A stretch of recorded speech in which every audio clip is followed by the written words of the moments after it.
Does asking for more make you feel greedy or ungrateful? The truth is, when you are silenced and you don't, you're devaluing your work. You're devaluing your worth. It's important to ask, and sometimes you don't always get what you're asking for, but the ask is still so valuable. Stay right where you are. You're not going to want to miss this one. Welcome to How to Get What You Want. This podcast is for driven women ready to claim their goals and navigate their careers with clarity and confidence. Join me as we explore real stories, tools, and strategies to help you steer your career exactly where you want to go. Let's get started on helping you get what you want. I am so happy that you made the choice to join me today because this is a really important topic. And it's not something that you do one time, it's advocating for yourself all through your career.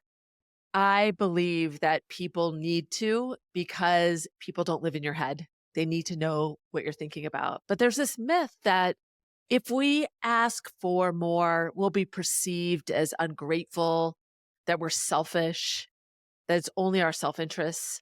And people will say to me, yes, I advocate for myself. But I want to challenge you on that because so often we might one time for something big, something we know we need to do, but there's so many other opportunities. And we often get in our own way, in our minds. It's so easy when we feel apprehensive at all. Maybe we make the date, we're going to say it during our one-on-one. We have a meeting set up to talk about this, but then our mind tells us, maybe this isn't the right time.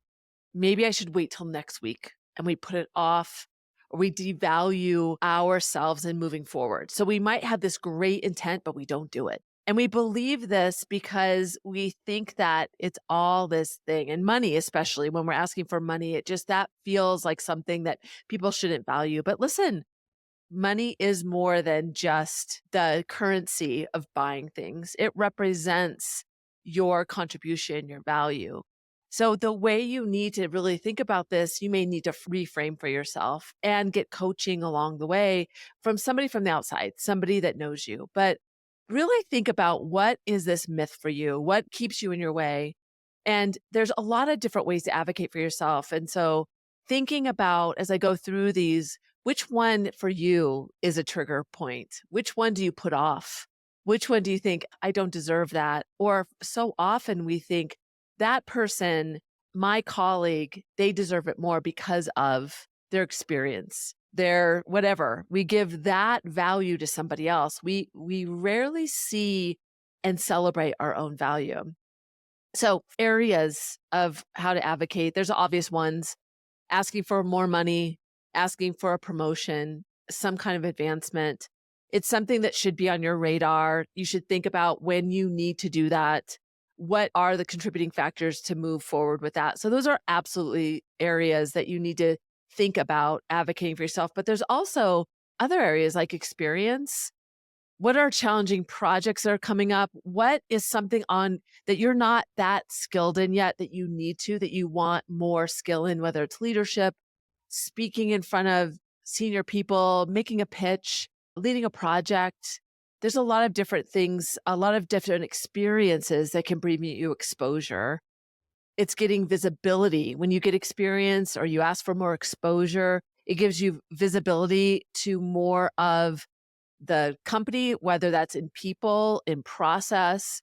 It helps you understand more context to what you're doing. There's a lot of value, not just for you, but for the company as well. Connections, advocating for yourself to get warm connections internally, that can be such an important thing that people don't think about when you're meeting with somebody. Hey, is there anybody else that I should know? Leadership opportunities, when you ask more, you're thought of more. Development, whether it is professional development, having more time, more resources, any kind of development that helps you do your job better. Even your well-being. How are you feeling? How are you doing? Are you asking for what you need? Are you setting the right boundaries? These are all areas that we need to advocate for ourselves. And sometimes if it is something that isn't that difficult for you to do, this is great training ground. It's good to hear no. It's good to push through no. It's getting comfortable with that because so often this myth is perpetuated through these worries that we haven't even experienced yet. Them saying no, them feeling like we're selfish. These things that we create in our own minds. And even thinking about what are some areas where somebody else sees you in your future self, where they see you developing? Getting that context can even give you some areas that you want to advocate for yourself, and it plants that seed for that other person that you ask those questions on. So advocating for yourself comes in a lot of different colors, a lot of different ways, a lot of different examples that are can feel low stakes or high stakes to you. And identifying that is a really great first ground.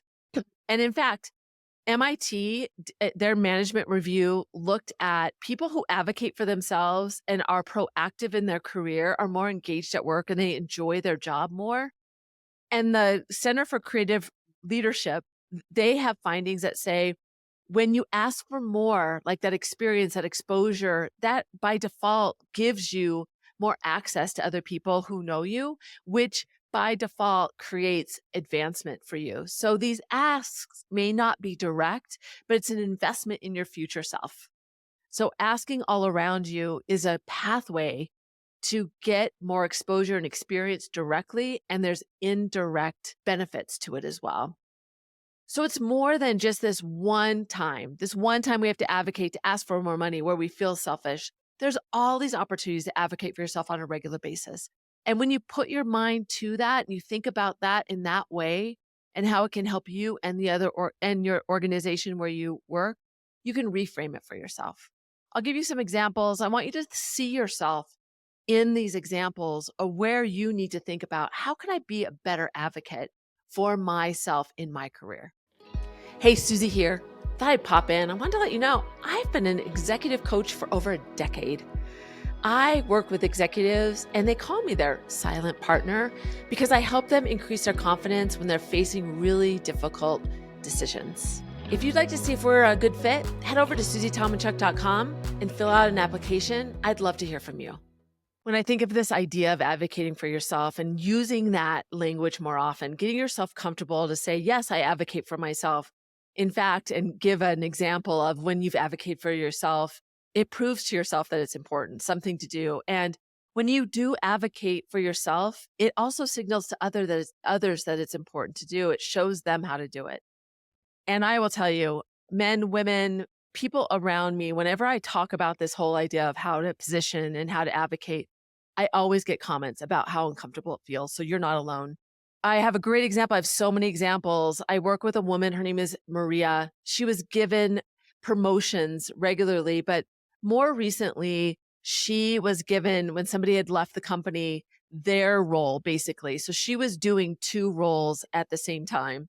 This has happened a lot, especially in these times when downsizing happens and there's really tight budgets. Giving you more to do is often just assumed. Even when we're given more, we feel in the moment like, thank you. You have faith in me. You believe I can do this. But that might not need to be your default. So for Maria, she did that. She said, oh, that's so great. I'll take it on.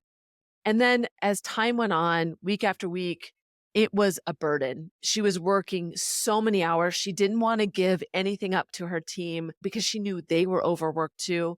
And she saw that other people around her were given more resources associated to helping them, but not her. But she just suffered in silence. She figured they'll come around, they'll understand. And it never happened. She never asked, and she ended up leaving. But before she did, her boss and her, they had a good relationship. They talked about it, and her boss said, I wish you would have said something to me. I didn't realize. I just figured everything was fine. So stop allowing yourself to make excuses for what they might say. It doesn't have to be this bold. We get this picture in our heads, and I think this is what Maria was picturing was, I'm going to go in there and demand, give me more money. And they're going to just be like, what the heck is she doing? But there's a lot of different ways to do it, to just poke at it, to figure out when is the right time and how can you do it. And I'll give you some tips around that. But the first thing is to stop making excuses for yourself. Start paying attention to those voices in your head that might dilute your approach. Many times Maria would say that she was going to go do it. She was going to go talk, but then inevitably she would talk herself out of it. She would say whatever to convince herself it wasn't the right time, that her boss wasn't in the right mood, that there had been budget cuts. She should be glad to just have a job. There were so many things that would get in her way that were rational to her at the time. And that's why it's tricky when that happens to you, is to really think about what are the nuances that inhibit you from advocating for yourself. So Maria learned the hard way. I had a friend, her name was Friday. I was talking to her about negotiation, and she told me, I don't know why you're talking to me about negotiation. I'm not a very good advocate for myself. And so I said, well, let's just continue to have the conversation. And what I found was Friday would, on a regular basis, go to her boss about every quarter and say, I want to develop in this area, or I want this increase in pay. What do I need to do to get there? If I hit this timeline, let's agree on the timelines, I'm going to come back to you and ask for it. This was something that she did on a regular basis. And when I said to her, this isn't something that people normally do, it's not just innate, she was shocked. She was like, why don't people do this? Why don't they think about what is next for them? What do I want? And say to the person that has the authority to make those shifts, what do I need to get there? What can I do to make it easier for you to get this for me? Friday really saw it from a different perspective. I thought her story to me it really helped me understand that I am inhibiting myself, and people around me might be asking for things that I'm not asking for. What that happens is when other people are asking and you're not, people assume you must be okay because other people are asking. That is a signal that you don't need anything. So if you're also the one that's just sitting back waiting to be seen, rewarded, acknowledged, other people might be more proactive than you. You're sending a signal just by not asking. And by the way, when you ask, that signals that you do want more.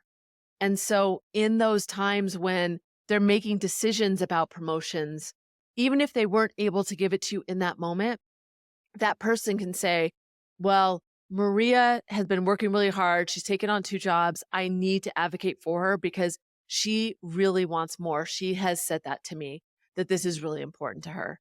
And so even if you get a no, it might just be no now and not no always. And when you ask more for things, you're signaling you want to go further, go places.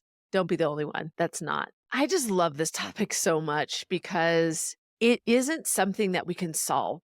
It's not like you can take a pill and you are an advocate for yourself automatically. Every situation is different. High stakes might come to play for you if your boss favors somebody over you. And so that may feel higher stakes to ask. If you don't have a great relationship with the person you're asking, that can cause you to be more apprehensive.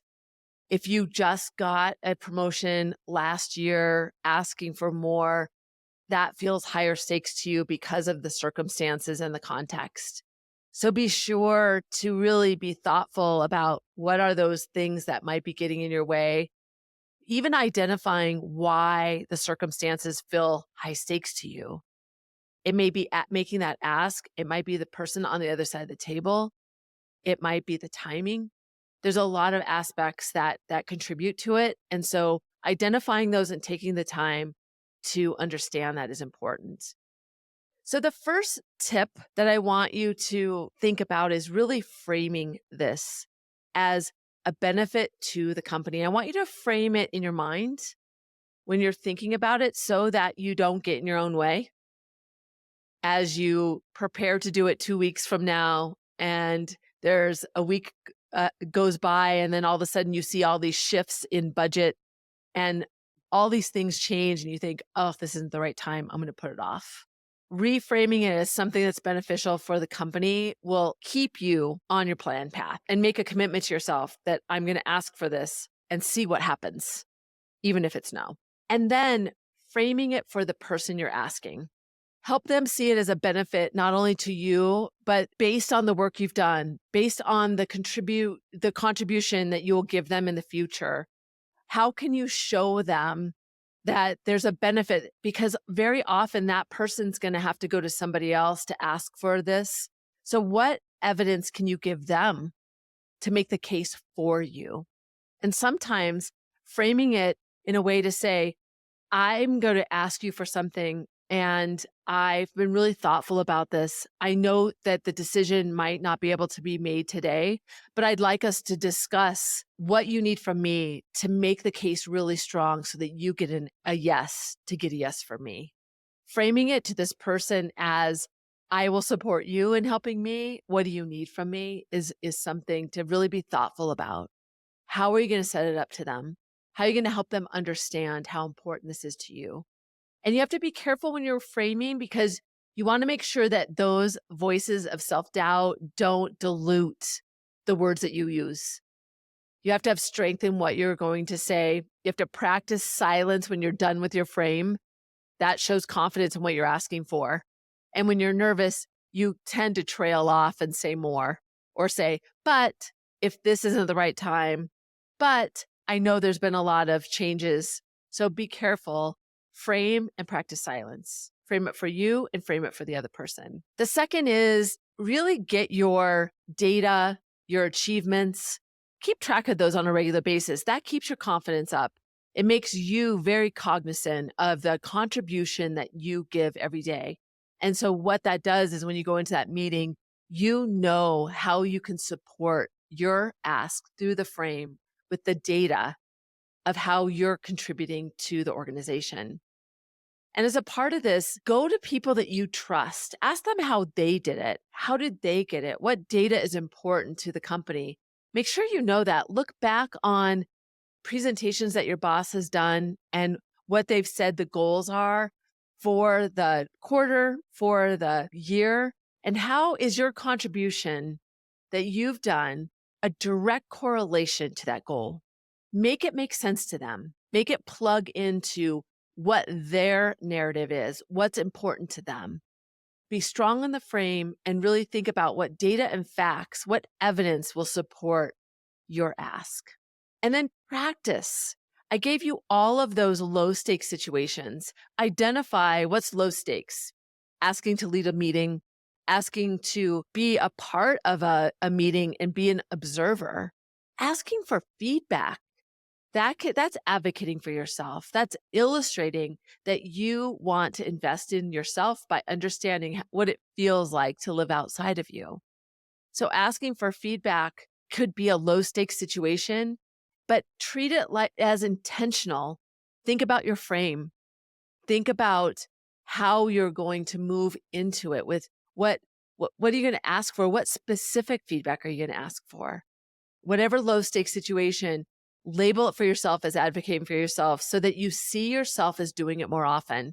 That alone is going to make you feel more confident that you're gaining the skills that you need to do it in a more high stakes situation. It also illustrates to the people that are the decision makers that you're not just going to sit back and just take what's given to you, that you do advocate for yourself, that you do invest in what's important to the organization. When you ask to be a part of something that's going to benefit the organization, that shows your commitment to value. It illustrates your worth to others so that when you go into something that is more selfish, like something that benefits you by compensation or a job promotion, those other asks have given this context that you are already an investor in other places of the organization. And so it's easier to give a yes to you when it's not just out of the blue. So do it more. Practice in low stakes situations. So the tips are really thinking about reframing it for yourself and how you're going to frame it as you move forward. 2 is, how do you use data to make your point, to show your value, to illustrate your achievements, and how can you ask others to help you fill those up? Get some coaching from people that have the context in the organization who have done it before. And the third is practice more. Try these things in low stakes situations and take it very seriously so you're building that muscle. Advocacy for yourself signals that courage to others. So think about that as you're going to start a trend to get people to believe in themselves and have the confidence to ask. So here's my challenge to you. My challenge is, what is a big high stakes ask that you need to ask for in the next 6 months? Something that feels a little bit outside of your comfort zone, something that you may have been putting off. Be honest with yourself. What have you been putting off because you don't want to ask, you don't want to advocate? It feels like you don't deserve it. And then the second part is, what can you ask for this week? What's a small ask that you can start practicing? Have a big ask out there so that you know it's coming. Put a date to it, define it, write it down, say exactly what you want, and commit to yourself that you're going to move forward. And think about what are the things that you need to do before you do that ask, and back time those as well. And then what can you do this week? It doesn't have to be to your boss. It could be to a colleague. It could be to your partner. How can you advocate for yourself by pushing back on the restaurant that you're going to go to or the movie you're going to watch? Think about that as advocacy for yourself. Setting boundaries is part of that as well. So the reflective question for you is, what have you been avoiding and why? Is it out of fear and doubt? What is the reason it feels high stakes to you? And what has been getting in your way? This is a tough one. It's hard to face the fact that we know we need to be our own advocate. We know that we're not always the best one to see our value, but it's important to be that person. And so, what are you going to do to shift that mindset? Only you can do that. Remember that confidence is a muscle, and that muscle means that you need to be working it on a regular basis with these low stake situations that you can practice the frame. You can practice silence. You can practice saying, hey, this is important to me. You can get a little bolder along the way. I need this by this time, or I'm asking for this because of my contributions, my value to the organization. So start small if you need to, but don't put it off. I'm so glad that you made the choice to be here. I share my stories every week on my Adopting a Negotiator Mindset newsletter. You can sign up at negotiationlove.com. I'd love to have you as a part of the community. And always remember that negotiation is more than a skill, it's a mindset. And it'll get you more as you go along the way so that you can get what you want. Until next time, I'm Susie. I'm so glad you made the choice to be here.